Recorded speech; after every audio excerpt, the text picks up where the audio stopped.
m'appelle Stéphane Péquinet, j'ai 40 ans et je suis chez Jet d'encre depuis 2012. J'ai sorti 3 romans, enfin le troisième va pas tarder à sortir d'ici quelques jours. Le premier est sorti en 2012, ça s'appelle Vivre seul, mourir ensemble, en référence à un épisode de Lost, la série, la grande série de l'époque. C'est un roman qui va parler du destin de 8 personnages qui vont se croiser sur une seule et même journée en fait, un peu comme le film Magnolia, que j'ai beaucoup aimé. Et ces destins vont se croiser, des personnes très différentes qui vont finalement être réunies dans des événements dramatiques. En 2019, je suis sorti un deuxième livre qui s'appelle Le guide de survie du cinéphile amateur. Alors là, c'est plus pour transmettre les émotions et la passion que j'ai pour le cinéma, avec des mots qui soient simples et pas pompeux. Et mon dernier roman, qui va sortir d'ici quelques jours, ça s'appelle Ouvre les yeux. L'histoire d'un quarantenaire qui se réveille un matin en fait, en se rendant compte que sa vie n'est pas celle qu'il souhaitait et qu'il n'est pas heureux, qu'il se satisfait d'une vie qui est sans saveur. Il va décider du jour au lendemain de tout envoyer balader pour partir en road trip avec son chien.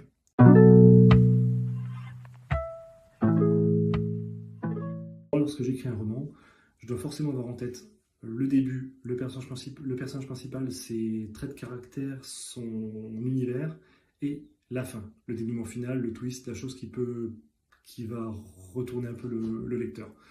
Une fois que j'ai ça, le reste, je dirais que ça coule un peu de lui-même.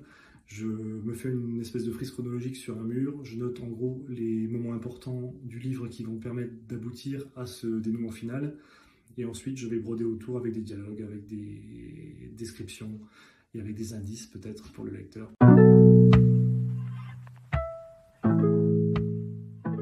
J'ai envie de changer un petit peu. Les histoires de vie, c'est ce qui me plaît le plus, et le psycho, c'est ce qui me plaît le plus forcément. Mais j'ai envie de partir sur un genre un peu différent, peut-être une histoire d'homicide et sur fond de maladie mentale et de suivi du tueur. Alors c'est encore un peu flou. Je ne veux pas faire un roman policier sur une enquête très détaillée, sur des homicides, sur des meurtres très détaillés. C'est en réflexion, c'est encore un peu tôt. Je pense que Jet d'encre le recevra peut-être l'année prochaine si tout va bien.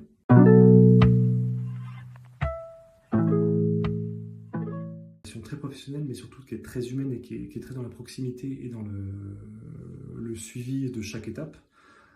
Moi, c'était ce qui était le plus important. Je compte pas toucher 100 000 personnes en écrivant un livre.